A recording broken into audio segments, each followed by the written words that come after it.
Bonjour à toutes et à tous, Vincent Segard. Je suis conseiller transmission reprise d'entreprise à la Chambre de commerce et d'industrie de région Occitanie. Mon métier consiste à faciliter le rapprochement des entreprises. Donc on va parler pendant 3/4 d'heure de croissance externe. Bonjour. Non, pas de souci, bienvenue.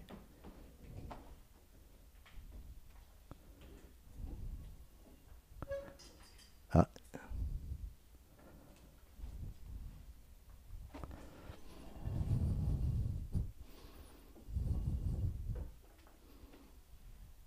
Donc on va parler de croissance externe cet après-midi. On va essayer de répondre à la question suivante. Pourquoi et comment utiliser la croissance externe pour accélérer son développement? Sachant que la croissance externe, c'est peut-être des choses que vous avez entendu parler dans la presse et que c'est souvent synonyme de croissance pour les grandes entreprises lorsqu'on en parle dans la presse. Qui n'a pas entendu le fait que la Fnac rachète Darty, que ça a eu lieu de négociations pendant des semaines et 8 € l'action et je te rajoute 10% et autres. Enfin, avec une armada de consultants, d'avocats d'affaires dans tous les sens, chacun protège sa partie et c'est vrai qu'aux yeux du grand public on se dit c'est compliqué, il y a des centaines de milliers d'euros en jeu, ce qui est vrai, mais on ne parle jamais des opérations de croissance externe des petites entreprises parce que personne ne les connaît systématiquement, au même titre que quand Peugeot, PSA va racheter Fiat ou Chrysler et autres, eh ben, ça va prendre des mois de négociation, ça va coûter des centaines de milliers d'euros, tout ça pour qu'un groupe automobile devienne un acteur important au niveau mondial et prendre des parts de marché par opération de croissance externe.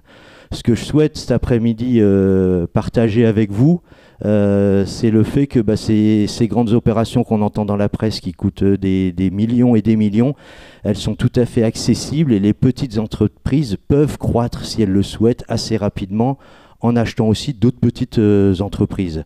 Donc ce que je vous propose comme programme, c'est dans un premier temps de faire un comparatif entre la croissance organique, la croissance interne et la croissance externe en prenant rapidement avantages, inconvénients. Ensuite, de vous présenter un process de reprise, de voir les aspects juridiques liés à cette opération et après le process juridique, de voir comment est-ce qu'on finance ceci. Et puis après, bien évidemment, à disposition pour échanger avec vous par rapport aux personnes que vous accompagnez. Alors, si on compare la croissance organique versus la croissance externe, déjà dans un premier temps, la croissance interne, c'est de l'autodéveloppement. Alors, c'est pas forcément de l'autofinancement, mais c'est de l'autodéveloppement. Souvent, ça se fait comme sur des ressources propres, contrairement à la croissance externe, où l'objectif, il est d'acheter une entreprise qui soit en activité, qui dégage du cash, qui a déjà des positions sur un marché et qui a un réel savoir-faire avec ses employés. Quels sont les avantages d'une croissance interne? Le premier, c'est déjà au niveau du dirigeant de l'entreprise. Il garde les pleins pouvoirs, il ne partage pas son siège avec un autre cadre de l'entreprise. C'est lui qui gère, c'est lui qui donne le tempo, il garde 100%. S'il veut croître de manière organique, on va prendre 2 exemples. Par exemple, il a envie de développer son chiffre d'affaires. Il va embaucher un chargé d'affaires. Le chargé d'affaires, il va bien falloir qu'il le paye pendant 6 mois, 9 mois pour le former, payer une voiture.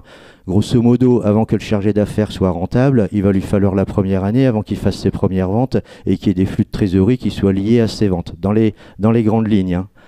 Si c'est quelqu'un, on va prendre notre exemple, qui fait de la mécanique de précision et que c'est un acteur important qui veut se déployer, qui veut dire tiens en Occitanie, moi j'ai envie d'acheter une machine 5 axes et me démarquer de la concurrence et que cette machine elle coûte je sais pas 400 000 €, c'est du développement interne, quel que soit le moyen de financement, si ça passe pas ou si au bout d'un an il se rend compte que l'investissement il n'a pas lieu ou autre, il peut très bien revendre la machine et s'en séparer. C'est pour ça que l'enjeu du risque financier en développement interne il est moindre.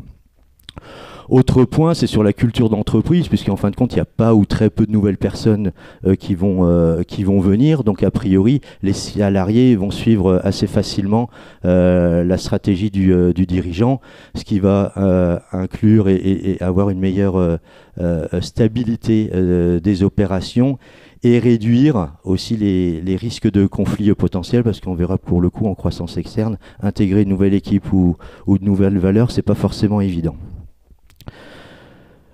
Ce que moi j'ai identifié comme inconvénient en croissance interne, déjà c'est le rythme qui peut être plus lent. Parce que, encore une fois, si on prend l'exemple du chargé d'affaires et autres, il va falloir ce temps de la prospection, ce temps de mettre en place, et est-ce que la personne va être apte ou pas apte, et il va falloir un petit peu de temps. Pour la machine, c'est pareil. De toute manière, le temps de communiquer dessus, d'aller chercher des nouveaux contrats, de satisfaire la demande et d'encaisser le fruit. Donc ça, c'est pas facilement quantifiable. Deuxième point, c'est la limitation des ressources. De fait, la personne, elle a des ressources limitées, même si elle est en autodéveloppement, elle a peut-être pas envie de cramer tout son cash là-dessus, sachant que si c'est le recrutement d'un collaborateur, il n'y a aucune banque qui va lui prêter de l'argent si elle veut créer une équipe de recherche et développement ou autre. Donc ça, c'est pour le coup, c'est de l'auto, il va être bilan, c'est de l'autofinancement. Alors que acheter une machine, ça pour le coup, il y a différents moyens de l'obtenir. Autre point que je vois comme un inconvénient, c'est que c'est compliqué d'innover pour les mêmes raisons que la précédente, c'est-à-dire qu'il faut consommer, si encore une fois en recherche et développement, on va consommer du cash, et que si on n'est pas en excès, on peut se mettre en difficulté. Et il y a a priori, lorsqu'on se développe en interne, très peu de synergie immédiate à réaliser. Par contre, si on décide d'aller acquérir une autre entreprise à l'extérieur, ça peut aller beaucoup plus rapidement, qu'on soit à l'étranger dans un autre secteur d'activité.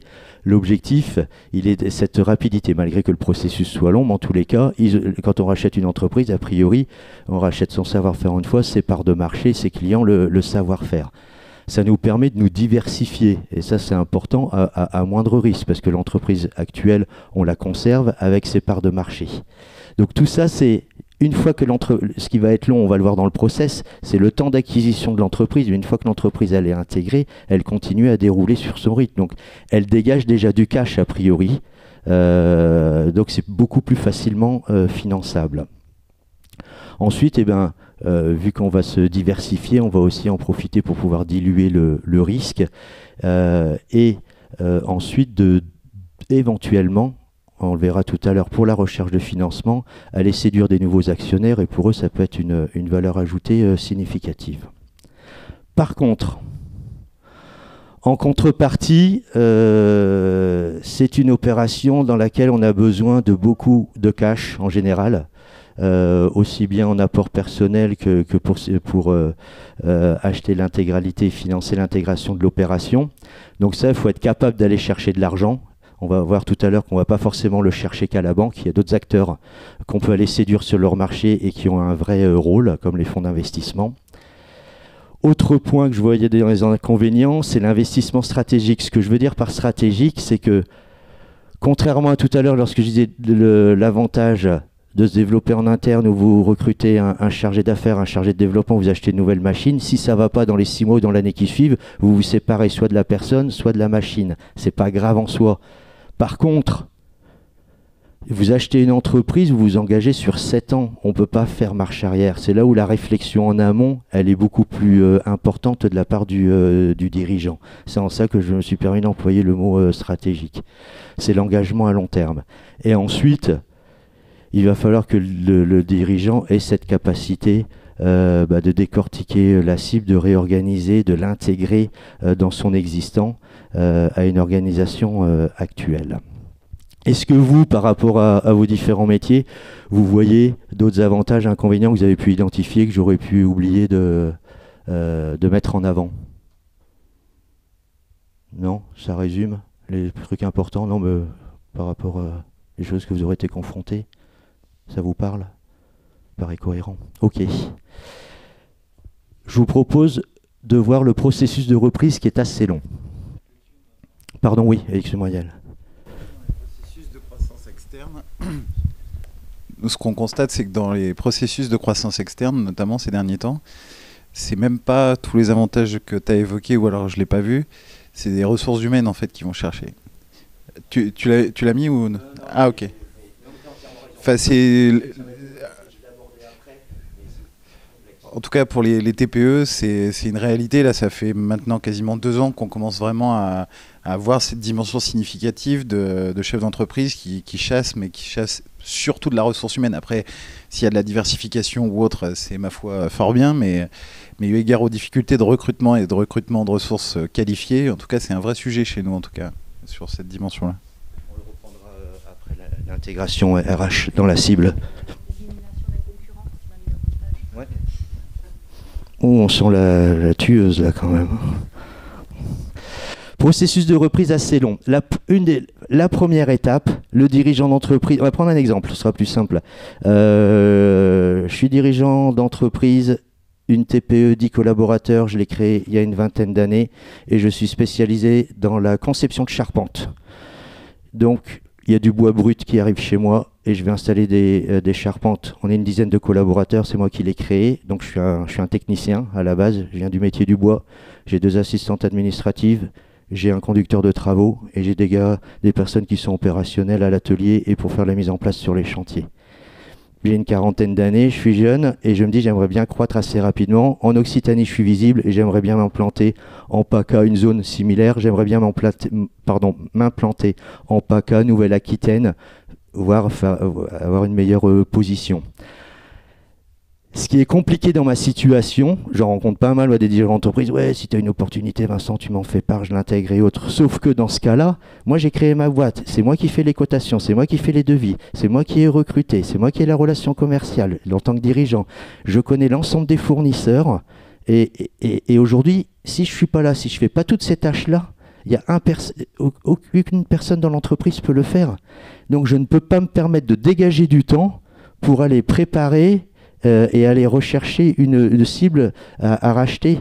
Donc la première chose à faire, c'est déjà organiser sa structure en interne. Et ça, c'est déjà assez compliqué parce que soit vous faites monter le conducteur de travaux ou autre, encore faut-il qu'il ait les épaules assez solides, l'envie et tous les niveaux pour qu'il devienne mon bras droit, éventuellement le DG de l'entreprise, ou d'aller recruter une compétence externe directement en cadre de direction opérationnelle sur ce sujet-là. Et là, ça demande un investissement aussi de ma part. Et est-ce que j'ai assez de trésorerie pour tout de suite investir la première année 150, 180 000 euros pour payer la personne et les frais liés. Et donc ça, c'est le premier point qui peut demander pas mal de temps. Et je pense que si vous ne faites pas ce premier point, ou si nous, on dit « ouais, non, mais t'inquiète, je te connais et autres, on va chercher une cision ensemble », et s'il travaille là-dessus, je pense qu'il va assez vite au carton, en tous les cas. Ça, c'est pas évident, et il y a peu de personnes qui en parlent, et nous, chambre consulaire, autres acteurs, on n'est pas des experts, on est des généralistes, donc les experts, les avocats, les experts comptables y viendront, mais on a un rôle de diffuser de l'information et de les sensibiliser sur certaines choses. Donc il ne faut pas mettre la charrue avant les bœufs. Une fois qu'il a organisé, structuré et mis les personnes adaptées qui font que le quotidien, il va être libéré de son temps, il va pouvoir cadrer son projet. Ça veut dire quoi? C'est qu'il va se dire, moi je sais faire ça, je recherche tel type d'entreprise. Est-ce que je vais croître de manière horizontale, c'est-à-dire est-ce que je vais racheter un concurrent? Est-ce que je vais croître de manière verticale, donc quelqu'un qui est dans mon écosystème? Est-ce que j'ai envie de racheter un client? Est-ce que j'ai envie d'acheter un fournisseur? Peut-être que pour moi, acheter un fournisseur, ça a du sens, parce qu'en fin de compte, j'ai des difficultés à me faire livrer du bois de qualité de manière régulière, et j'aimerais bien sécuriser mes approvisionnements. Et donc peut-être que ça aurait du sens, pour moi, au lieu d'acheter un concurrent, d'acheter un fournisseur. Admettons. On va garder ça comme fil conducteur. À partir de là, où il y a un troisième point, c'est de faire une stratégie plus diversifiée, avec un secteur d'activité qui n'a strictement rien à voir avec le mien. J'ai des locaux qui sont assez grands, je vais pouvoir utiliser pour accueillir une autre entreprise, et je vais pouvoir éventuellement faire des économies d'échelle, par exemple, pas sur de l'opérationnel, mais en tous les cas sur de l'administratif ou autre en gérant 2 entreprises. Admettons que je retienne la cible de dire je recherche un fournisseur de bois. Donc typiquement une scierie par exemple. Est-ce que je vais aller dans les Vosges, la chercher, je suis en Occitanie? Est-ce que je vais aller dans les Landes? Déjà, il y a un premier sujet qui se pose, c'est l'éloignement géographique. Dans quelle mesure est-ce que je vais aller prospecter ces gens-là? Et dans quelle mesure est-ce que je peux intégrer une entreprise aussi loin avec mes besoins actuels? Une fois qu'on a fait ce cadrage et on se dit, tiens, je suis cohérent là-dessus, comment est-ce que je vais faire pour trouver? Alors là, ça n'a plus rien à voir avec la croissance externe, c'est comme toute reprise d'entreprise. C'est la même chose si une personne physique en recherche une. Comment est-ce que je vais effectuer ma recherche de cible? Qui est-ce que je vais contacter? Les mêmes personnes que d'habitude, les chambres des métiers, les chambres de commerce, le CRA qui est très actif sur le sujet, les cabinets fusion-acquisition, le FUSAC comme on dit dans le jargon, aller sur Internet, session PME, Transentreprise, tous ces acteurs.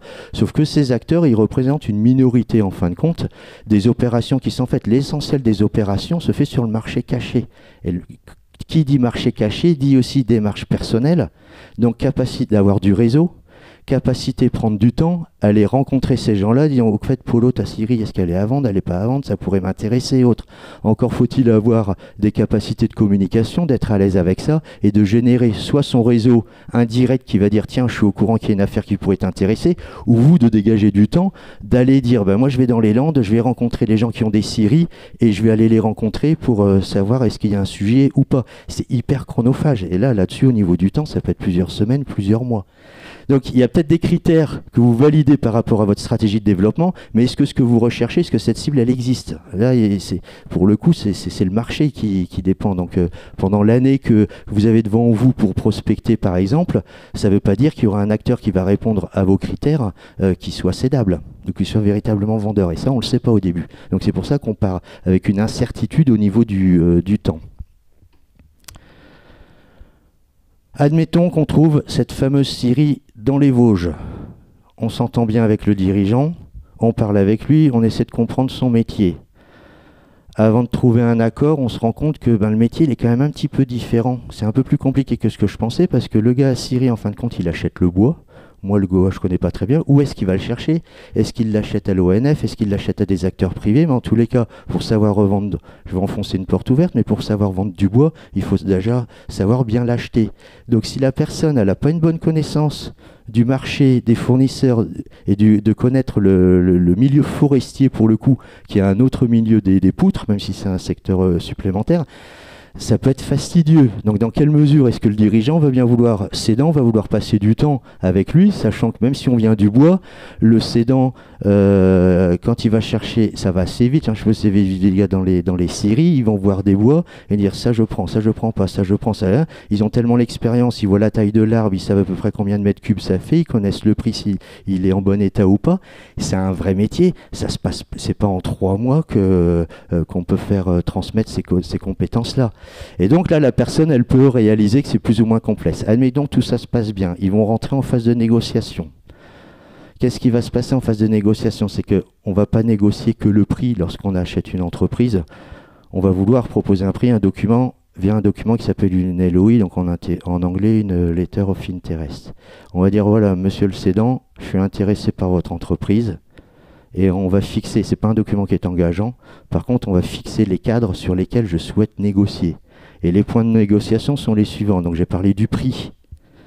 En deuxième, il va y avoir le paiement du prix. Ce que je veux dire par là, la personne va vouloir 1 million. Et pour rassurer le cédant et dire, moi j'ai 300 000 euros d'apport, j'ai juste besoin encore d'aller chercher 700 000, mais t'inquiète pas, il n'y a pas de problème. Je vais réussir à convaincre les banquiers pour qu'ils me financent l'opération vu ton entreprise. Donc ça, on a besoin de le détailler aussi. C'est une proposition, hein, mais tout ça, ça va être des points qui vont être négociés les uns après les autres. Un grand classique, vous avez peut-être dû faire face à ça, les comptes courants d'associés. Alors ça, c'est un truc, en général, le cédant, il ne se préoccupe pas, mais le jour de la cession, est-ce qu'il les abandonne? Est-ce qu'il les récupère? Et s'il les récupère, est-ce que la trésorerie personnelle permet de les financer? Oui, non. Si non, est-ce que ça va déstabiliser la structure bilancielle de l'activité? Et là, en général, le cédant, il n'a pas préparé tout ça. Et donc, il va apprendre avec vous, du moins s'il n'a pas anticipé sa cession. Et là, c'est des points de crispation qui peuvent vite être assez compliqués à gérer. Autre point, on va mettre en place des conditions suspensives sous réserve d'avoir des documents comptables et financiers, sous réserve d'obtenir des financements. On va rentrer avec une phase d'audit, qui soit juridique, fiscale, commerciale, comptable. Et, autre point, lorsqu'on rachète des actions, on va commencer à parler des garanties d'actifs passifs. Et là, ça va commencer à crisper aussi un petit peu davantage. En général, le cédant, il n'est pas forcément au courant du principe de fonctionnement, sauf que elle est plus que fortement conseillée. L'idée est quand même de protéger le repreneur sur des actions qui ont été passées auparavant lorsque la personne gérait l'entreprise. Donc ça peut aussi bien porter sur des points de fiscalité, comme ça peut porter sur d'autres points. Un garagiste qui stocke son huile derrière et qui fait pas très attention à tout, et puis le sol il commence à être bien imprégné de vieille huile. Puis quelques années plus tard, on se rend compte que malgré les bonnes intentions du repreneur qu'il a bien stocké, que le sol est complètement pourri, qui est-ce qui va payer tout ça en fin de compte? Donc c'est tous ces objets-là qui font que, qui paye? Est-ce qu'on fait jouer la garantie d'actifs passifs? Est-ce que le cédant, c'est pas non plus, c'est qui est-ce qui va émettre ce document-là?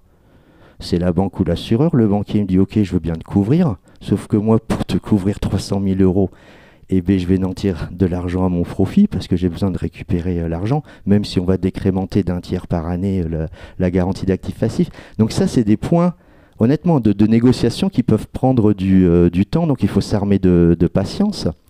Et que c'est pareil, le seuil de... Je passe du temps sur la garantie d'actifs passifs parce que c'est aussi un vrai sujet. Le seuil de déclenchement, à partir de quand est-ce que je la déclenche? On va prendre un exemple, est-ce que jusqu'à 20 000 euros, je décide, j'en fais mon affaire, comme ça, on ne met pas d'option juridique, mais moi, je considère que comme ça, on va plus vite. Tout ce qui est en dessous de 20 000 euros, je paye. Par contre, tout ce qui est au-dessus de 20 000 euros, c'est lui qui paye, on l'a fait jouer en premier ressort. Mais si on veut monter le montant, eh ben, ça va être une négociation sur le prix de cession. C'est-à-dire, si moi, je prends plus de risques sur la garantie d'actifs passifs parce qu'elle se déclenche le plus tôt, eh ben, en contrepartie, tu me réduis le prix de cession. C'est pas évident, mais ça fait partie du jeu. C'est en ça qu'il faut être bien accompagné. Deux autres points importants, engagement de non-concurrence, c'est-à-dire que la personne qui vend va s'engager à ne pas reprendre ou créer une activité similaire dans les 2, 3, 4, 5 ans à venir dans un secteur de 100, 200, 300 km autour de l'entreprise actuelle. Donc ça, c'est pas toujours évident non plus. Et dernier point, et c'est l'objectif aussi d'une LOI, même si c'est pas engageant, c'est de négocier l'exclusivité de la discussion, de la négociation avec lui pendant une période nodée. Donc d'arrêter de dire, voilà, on est d'accord sur le prix, on est d'accord que pendant 2 mois, vous, monsieur le cédant, vous ne rentrez pas en négociation, vous ne présentez plus l'entreprise à quelque repreneur potentiel que ce soit. Et il y a une date butoir. Et cette date, elle va nous permettre d'être confortable pour discuter, mais surtout faire cette phase d'audit et de due diligence en anglais, de dire, voilà, d'inspecter un petit peu tout ça. Et en fonction du résultat des audits, eh ben, on proposera un nouveau prix ou on proposera différents éléments. Avec une validité de la lettre d'intention. Donc autant vous dire que tous ces premiers projets, ça prend déjà pas mal de temps. Allez, on va dire autour de 9 mois minimum. Ensuite, on va rentrer dans ce que je viens d'évoquer, les phases d'audit, due diligence, levée de conditions suspensives. Tout se passe bien, on signe. Donc le cédant nous donne les clés de son entreprise. Là, il y a encore eu 2-3 mois qui se sont passés, donc on est déjà environ à 12 mois. Une fois qu'on a signé, eh bien, il va y avoir une phase d'accompagnement du cédant. Et cette phase d'accompagnement, elle a aussi été rédigée contractuellement auparavant. Parce que, sous quelle mesure, combien de temps est-ce qu'il va nous accompagner? Sur quel sujet? Est-ce que l'accompagnement, il est rémunéré ou pas? Et ça se fait pas avant, ça se fait pas après la signature, pardon, ça se fait avant. Et ça se signe, ça se rédige. Donc, nous, on recommande qu'une passation, ce soit le plus court possible pour éviter tout point de crispation. 2 à 3 mois, ça paraît suffisant. Tous ceux qui partent sur des longues passations en temps, ça génère encore une fois beaucoup de points de crispation. Donc l'idée, c'est de dire par exemple, pendant 3 mois, le cédant il va venir tous les matins et en contrepartie, je vais lui fixer une rémunération. Soit il se met en son compte et il me facture des honoraires, soit je lui fais un CDD, mais on fait du sur-mesure là-dessus et qu'on déroule bien la passation. Pardon ?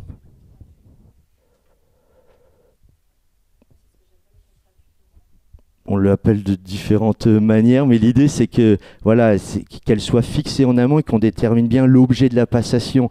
Est-ce que c'est une passation de connaissances ou est-ce que c'est une passation de compétences? Parce que si la personne ne connaît pas le métier, elle dit ah, vous me formez pendant 6 mois, 1 an, sauf qu'en général ça part en sucette au bout de 6 mois, 1 an. Hein. C'est beaucoup trop long, et même vis-à-vis des collaborateurs, vous rachetez l'entreprise et vous montrez que c'est toujours l'ancien dirigeant indirectement qui est aux commandes ou qui vous influe dans vos décisions.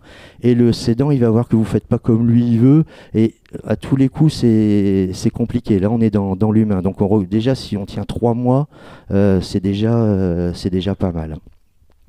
Et enfin, dernier point, vu qu'on a déjà notre entreprise en interne, et dire de quelle manière est-ce que je vais l'intégrer avec mon existant, sur quel point est-ce que je vais commencer à réaliser des économies d'échelle, est-ce que je rapatrie une partie de la production chez moi, est-ce qu'il y a des collaborateurs qui vont venir chez moi, et là on commence à découdre, recoudre, organiser la nouvelle société.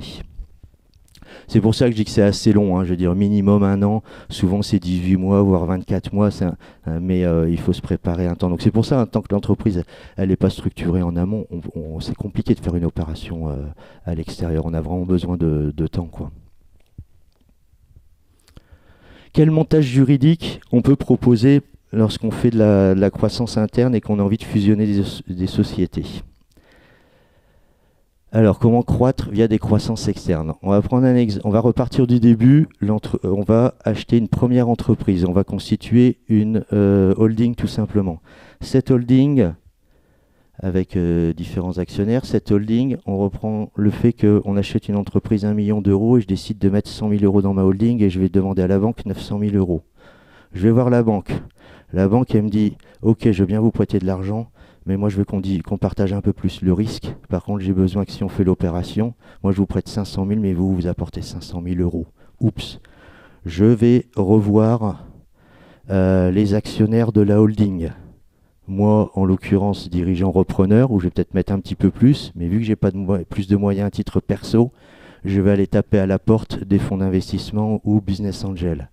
Les fonds d'investissement, on verra tout à l'heure à quel moment, pourquoi est-ce qu'ils interviennent. Et on va trouver un terrain d'entente avec eux. Ils viennent au capital de la holding, ils vont apporter 500 000 euros, la banque me prête 500 000 euros, ce qui est pas mal. Par contre, un point que j'ai oublié là, c'est entre le fonds d'investissement et moi, je vais rédiger un pacte d'actionnaires. On va organiser l'actionnariat entre nous, on va dire quelles vont être les conditions de sortie de l'un et de l'autre. Est-ce qu'il va y avoir un droit de préemption de l'un ou de l'autre? Et on va organiser ça, on va le rédiger et le structurer. Si on fait, il n'y a aucun projet qu'un fonds d'investissement qui se fera sans la négociation et la rédaction d'un pacte d'associés. Une fois que ceci est constitué, j'achète, admettons, 100% des parts de la cible. La cible, c'est la holding qui a emprunté. La cible, on est sur un montage de LBO tout à fait classique, donc ça veut dire que la cible, elle dégage du cash pour que ça fonctionne. La cible, elle va rembourser la holding via des dividendes ou via des frais de gestion, des management fees, et c'est la holding qui va rembourser la banque. Donc ça, c'est la première étape, la première société est constituée, ça fonctionne. Et c'est là, admettons qu'il y a un dirigeant qui dit, tiens, moi j'ai envie de faire de la croissance externe, je vais faire de la croissance horizontale et je vais acheter des concurrents. Qu'est-ce qui va se passer?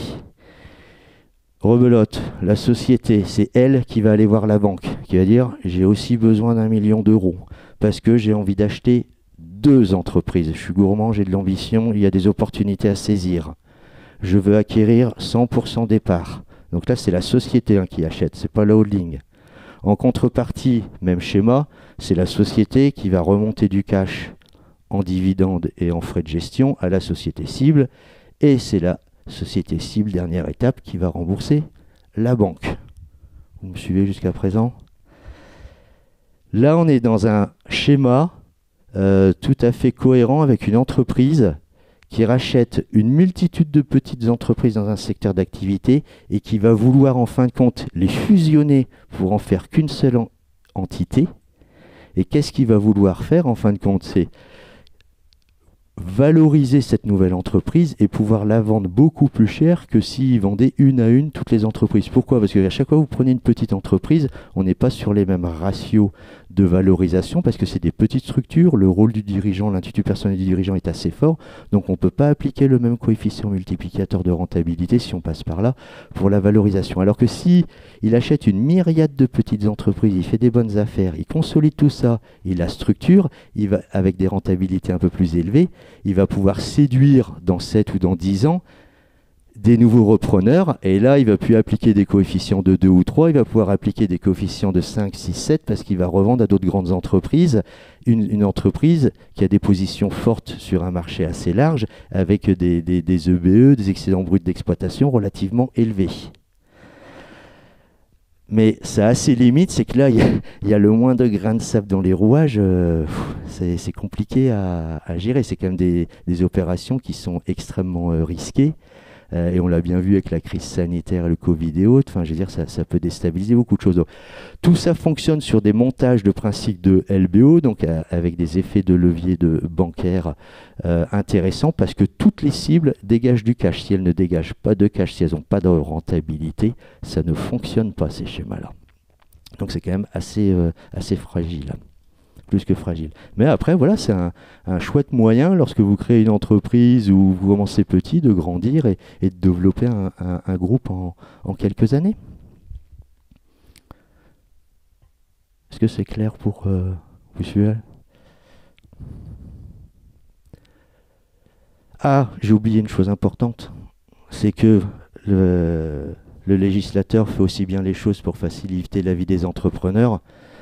Au niveau de la fiscalité et éventuellement donner un petit peu moins d'argent à Bercy et à Bruno Le Maire, c'est qu'on peut mettre des mécanismes en place entre les holdings et la société, différentes sociétés, avec de l'intégration fiscale, par exemple, ou des régimes de sociétés mère-fille, pour éviter d'avoir de la taxation sur les dividendes que vous remontez auprès de la société mère. Alors, le régime mère-fille, c'est le premier exemple. Donc, exonération fiscale des dividendes que l'on fait remonter. Deuxième point, régime d'intégration fiscale qui permet de compenser éventuellement des pertes fiscales d'une des filiales.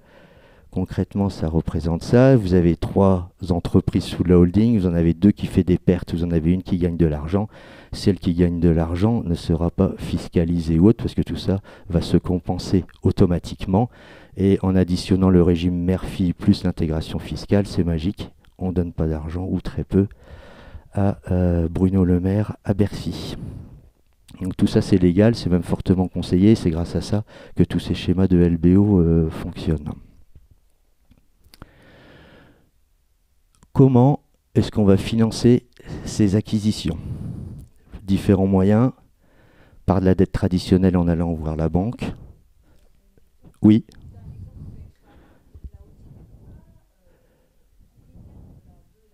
Oui, c'est volontaire. C'est un exemple. Pourquoi? Parce que j'ai dit au début, l'objectif de l'entreprise était de fusionner les concurrents et de créer un seul groupe, et donc de ne pas faire en râteau. Après, c'est pas une fin en soi, enfin, c'est un exemple de montage par ailleurs qui est cohérent par rapport au fait qu'il veut racheter des concurrents. Oui, oui, tout à fait, à ce niveau-là et aussi à ce niveau-là.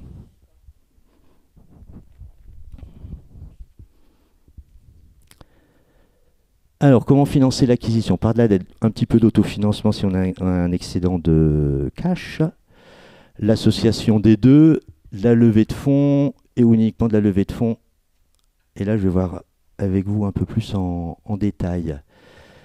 Tableau de financement, donc là, assez basique, apport personnel, dette bancaire ou dite senior dans le jargon bancaire pendant 7 ans. Là, quand je dis les titres achetés, c'est les frais. Les frais, c'est les droits de mutation, les frais du due diligence, les frais de constitution de société, les frais de l'intermédiaire FUSAC éventuellement. À la louche, allez, on va reprendre 7, 8, 10% sur une opération à 900 000 euros. On va dire que l'intégralité peut avoir un coût effectif d'1 million d'euros. Donc, comment est-ce qu'on finance ceci? Deuxième cas de figure, les ressources étant, l'apport repreneur n'étant pas assez suffisant pour financer tout ça, On peut faire appel au prêt d'honneur, je pense que vous connaissez tous et vous accompagnez les personnes là-dessus aussi. Donc soit on prête à la personne physique, soit on prête à la personne morale avec un engagement de conservation des titres de compte courant, soit éventuellement Love Money avec la famille.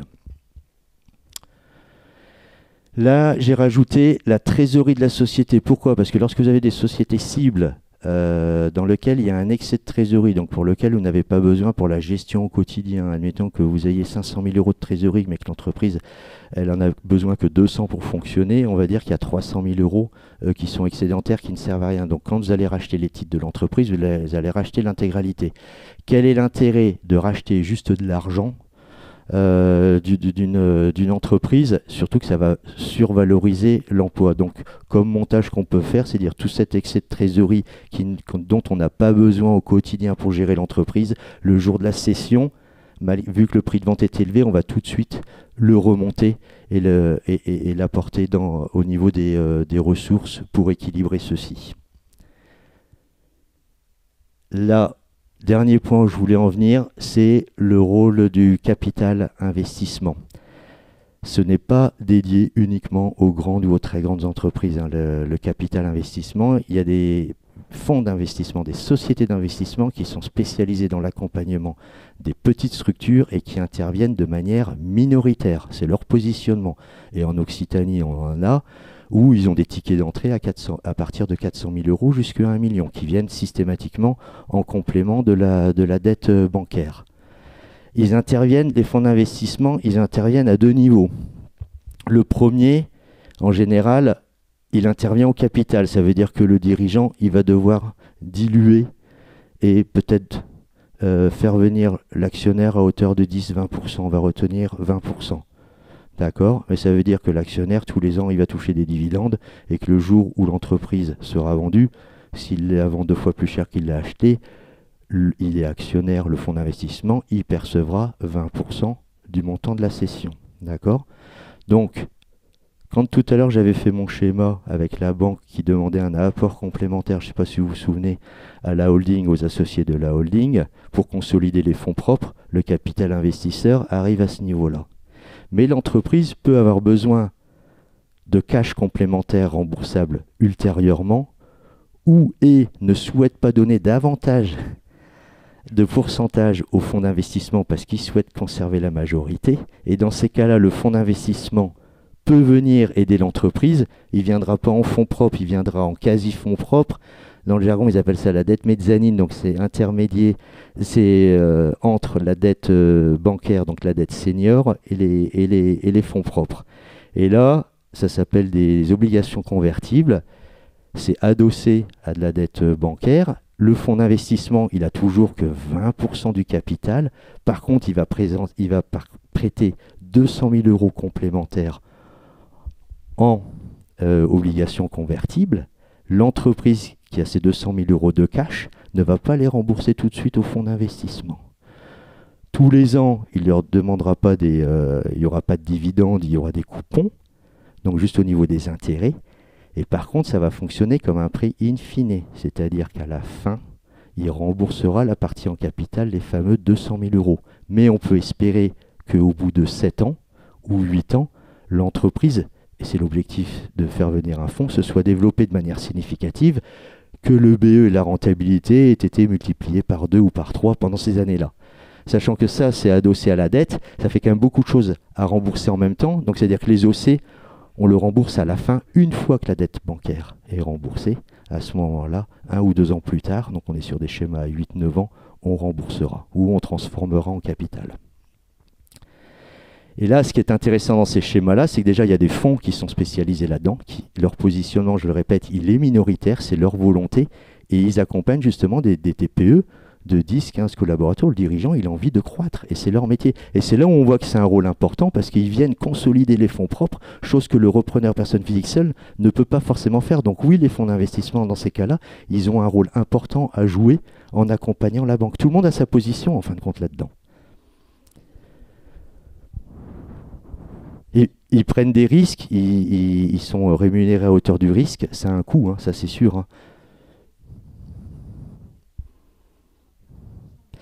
c'est pas la même, on n'est pas sur la même, on n'est pas sur ces mêmes objectifs. Là, on est sur du long terme. Ce que je veux dire par là, ils veulent, c'est pas comme si vous voulez investir ce que font les startups. Ils ont besoin de 1 ou 2 millions rapidement, et ça va être du cash qui va être dépensé rapidement sans avoir forcément de modèle économique. Là, la grande différence, c'est que le modèle économique, ils le connaissent, ils achètent quelque chose qui fonctionne, qui est rentable, mais bien sûr qu'ils le font pas gracieusement. Tout ça, ça se négocie. On est sur des taux qui sont légèrement supérieurs aux taux bancaires. Parce que c'est quand même eux qui prennent le risque. Par contre, ils ne rentrent pas dans la gestion au quotidien de l'entreprise cible. Tous négocient avec eux. Il y en a qui viennent. L'OC, c'est pas obligatoire, hein, tout ça se négocie. À minima, ils vont dire moi je rentre au capital à hauteur de 20-25%, et les 20-25% sont valorisés 200-250 000 euros. On vous suit, on vous laisse le temps de vous développer. De toute manière, ça aura été négocié en amont dans le pacte d'actionnaires en disant les conditions de sortie. Au bout de 5 ou 6 ans, on s'autorise à aller vous rencontrer, négocier avec vous. Voilà, moi je veux sortir du capital, mais les conditions ont été rédigées avant. Alors après, tous les fonds ne gagnent pas d'argent, de toute manière. Hein. Il y a un moment où au bout de 6 ou 7 ans, ça ne se passe pas comme prévu. Et il y en a qui gagnent rien, il y en a qui gagnent beaucoup. Et donc après, on fait le bilan annuel. C'est pour ça qu'ils investissent dans plein d'entreprises différentes, parce qu'au début, on ne sait pas lesquelles vont performer ou pas. Donc eux aussi, ils diluent le risque pris. D'accord ? Mais c'est vrai que dans l'esprit collectif, le fonds d'investissement, c'est majoritaire, c'est des fonds américains, prédateurs. Le grand public n'a pas forcément une bonne image du fonds par méconnaissance, parce qu'on n'est pas confronté. Mais il y a des fonds qui sont spécialisés dans des secteurs d'activité, encore une fois, j'insiste, qui sont minoritaires, et qui ont aussi des valeurs humaines et qui veulent comprendre le projet global. Et sachant que maintenant tous les fonds ont des grilles ESG avec des critères à respecter en interne. Donc,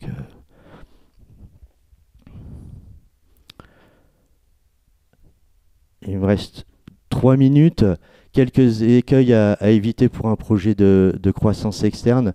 Le premier, c'est la mauvaise évaluation de la société cible par précipitation, pas prendre le temps de faire les bonnes due diligence, les audits, d'accepter, parce qu'il y a le coup de cœur sur l'entreprise, un surprix, et qu'on se rend compte qu'on est vite pris à la gorge parce qu'on va vite manger la rentabilité dégagée à tout rembourser, qu'on n'a plus aucun échappatoire. Ensuite, c'est quand le dirigeant il n'a pas pris le temps forcément de se projeter. Il voyait que l'idée de dire je rachète une autre entreprise, mais sans avoir de stratégie déployée, sans avoir d'objectifs clairement fixés, avec une absence de vision stratégique. C'est pour ça qu'ils ont besoin d'être accompagnés. Et le principal écueil, c'est le surendettement. Tout ça à cause d'avoir payé trop cher une cible. Et ça, on s'en rend compte souvent après et pas avant. Mais c'est ça qui est compliqué. Et Yael est parti, c'était pour rebondir l'importance des ressources humaines. Là, on est toujours dans le monde des TPE, hein, on n'est pas dans le monde de la PME, ETI, grande entreprise. C'est-à-dire, là, c'est des petites structures de 10, 15, 20 collaborateurs. Donc, si on se loupe sur la gestion, l'intégration des ressources humaines, c'est pas la même chose lorsqu'une banque perd 10 collaborateurs ou autre. Enfin, l'impact sur la trésorerie est significatif et peut être important. Donc, comprendre qui sont les nouveaux employés et prendre le temps de bien les intégrer avec les valeurs du dirigeant, avec la politique de déploiement, faire adhérer aux nouveaux collaborateurs la nouvelle stratégie et que le dirigeant prenne le temps d'expliquer où il veut les emmener et autres. Il faut être capable de trouver les mots et d'expliquer ça aux nouvelles personnes. Le risque, il est que, en fin de compte, les employés partent parce qu'ils ne croient pas aux nouveaux repreneurs. Et que des personnes qui sont bons dans leur métier, alors on s'appuie là-dessus, c'est ça qu'on ne rachète pas, et à ce moment-là, votre entreprise, elle vaut 0. Et en fait, le risque, il n'est pas forcément juridique ou financier. Ce qui est compliqué à gérer, parce qu'on est dans le monde de la TPE, c'est le rôle de comprendre quel était le vrai rôle du dirigeant cédant et est-ce qu'on a bien évalué son absence. C'est-à-dire que s'il n'est pas là, qu'est-ce qui se passe? Et quand un cédant vend, il va toujours, et ça fait partie du jeu, minimiser son rôle au quotidien. Et c'est là où on a besoin de prendre du temps, de dire c'est quoi votre organisation au quotidien? Parce que comme je disais dans l'exemple tout à l'heure, ce qui est vrai, qui peut être vrai, qui s'occupe de tout, C'est-à-dire que l'entreprise, quand on enlève le dirigeant, eh ben, elle ne vaut pas grand-chose. Donc c'est ça la plus grande difficulté pour moi, c'est d'évaluer. Quand la Fnac rachète Darty, on s'en fout du dirigeant. Non, mais c'est pas ça le sujet de négociation. Là, on est dans la TPE, donc chaque personne est importante.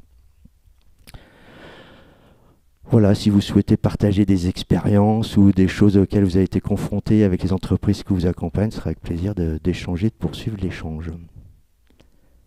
Oui. Un chef d'entreprise, il a plus intérêt à préparer son cadre et sa vision stratégique avant une opération de croissance externe. Il y a aussi des chefs d'entreprise qui font des acquisitions d'opportunités, la bonne affaire, sans avoir réfléchi aucunement à leur stratégie, sans avoir fait de SWOT, de diagnostic, etc. Quelles sont les expériences où vous voyez celles qui fonctionnent le mieux et les casses? Voilà, la réponse, elle est quasiment dans la question. Bien sûr qu'il y en a il y a toujours l'exemple et le contre-exemple de la personne qui a réussi alors qu'elle n'avait pas préparé, mais c'est une goutte d'eau dans l'océan. Déjà en préparant, c'est déjà assez compliqué comme ça, de mener une opération et de la mener jusqu'au bout. Donc celui qui saisit par opportunité, soit il a déjà pas mal de connaissances et il dit qu'il est en opportunité, mais il a déjà pas mal travaillé le sujet. Je pense qu'il n'y a pas de hasard et on ne peut pas négocier la reprise comme ça sans rien connaître ou sans être bien accompagné. Donc malgré le fait de dire ouais, je suis en toute dilettante, j'ai repris ça par opportunité, ça c'est ce qu'il laisse entendre, mais il y a forcément un travail qui est effectué en amont et c'est ce qui va faciliter les choses parce qu'on sait pourquoi on veut racheter une entreprise, on sait quel est l'objectif. Je reprends l'objectif de racheter un fournisseur et de se diversifier, c'est pas anodin. On veut améliorer la qualité de nos fournisseurs. L'objectif, il est clair, il est important pour la structure actuelle. Donc l'idée, c'est d'être bien cohérent et en phase avec cette volonté-là. Parce que par opportunité, c'est bien, mais ça veut dire qu'on a aussi pas mal de cash d'avance pour aller vite et autres. Mais il y a déjà je pense, une réflexion en avant pour ceux qui y arrivent.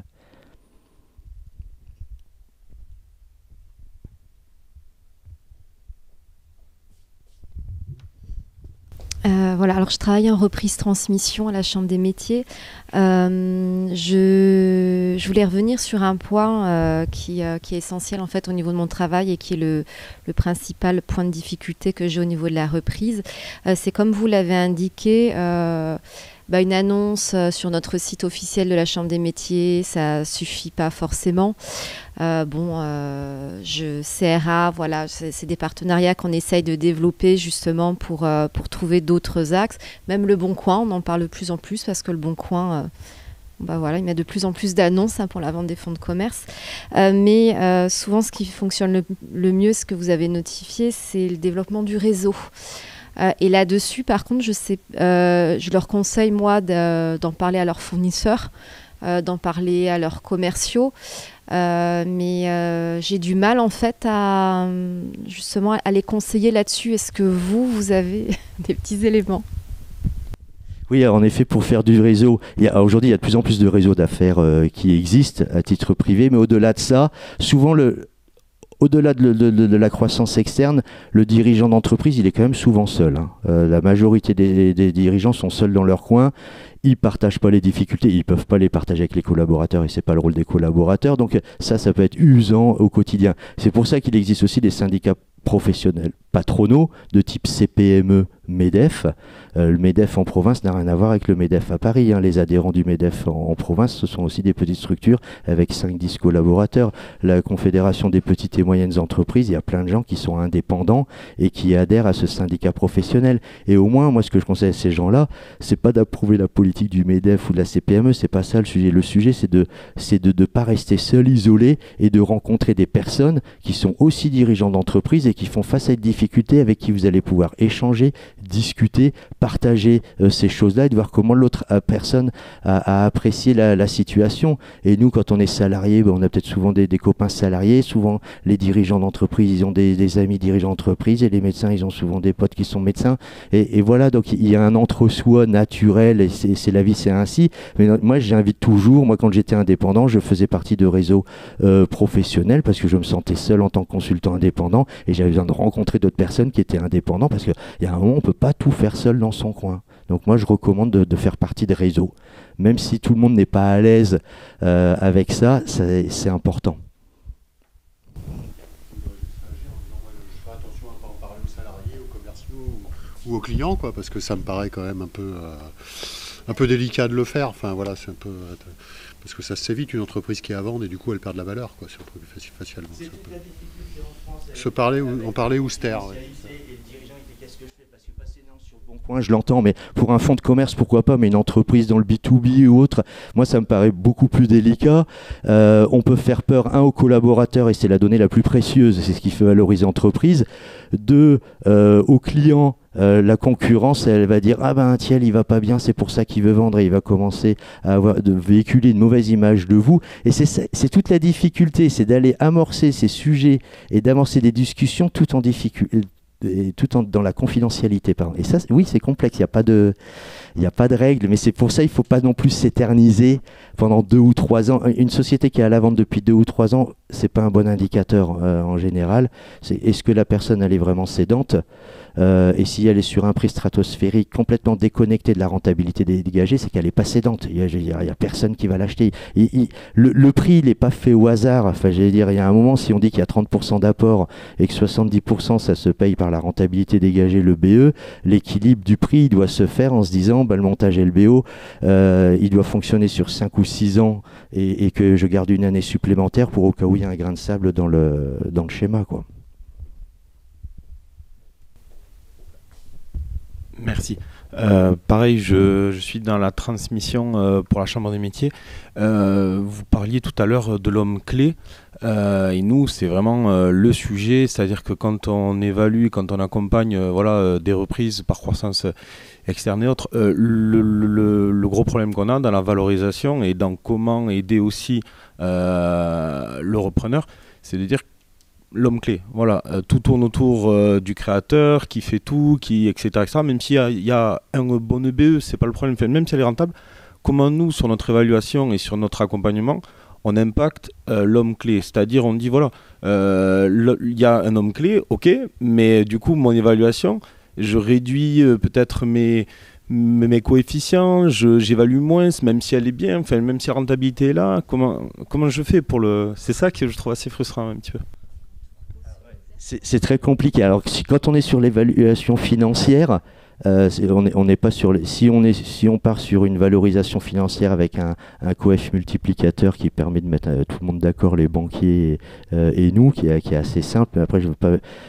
J'ai créé une discussion sur la valo financière. Il y a tellement de méthodes différentes, mais au-delà de ça.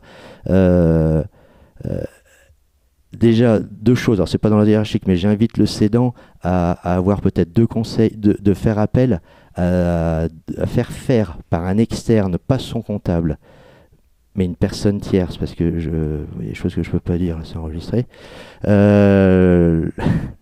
J'invite le dirigeant cédant à consulter des personnes qui ne font que de la valorisation d'entreprise et d'acheter cette prestation et de comparer ces 2 évaluations.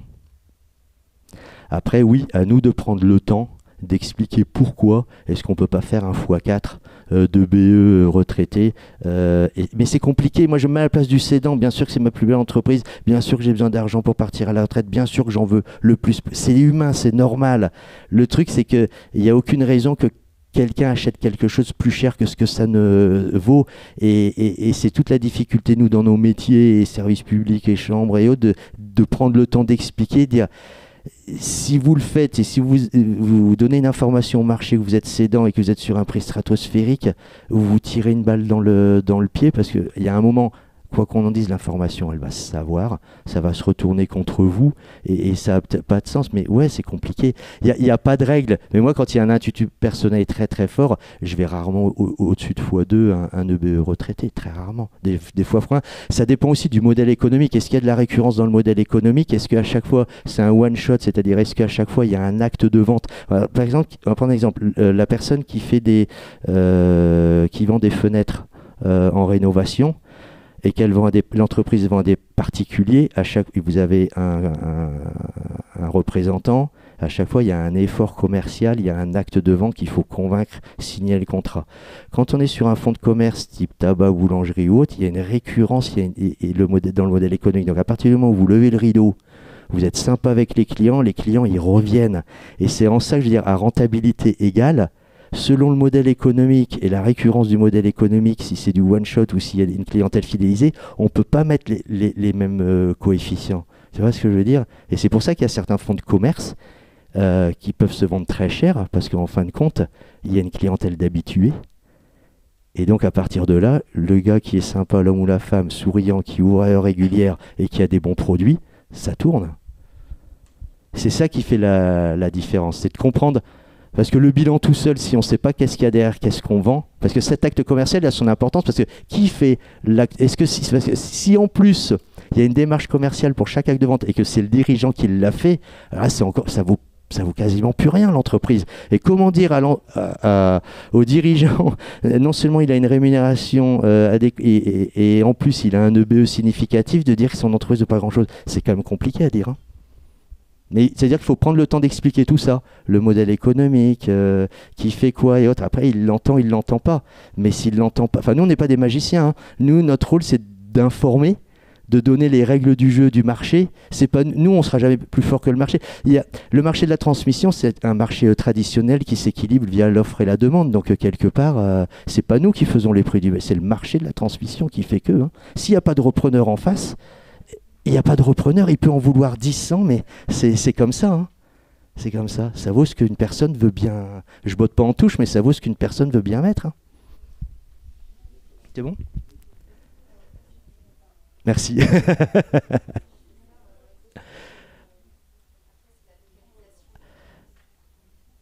Merci d'avoir participé à cet atelier et au plaisir d'échanger, de prolonger l'échange.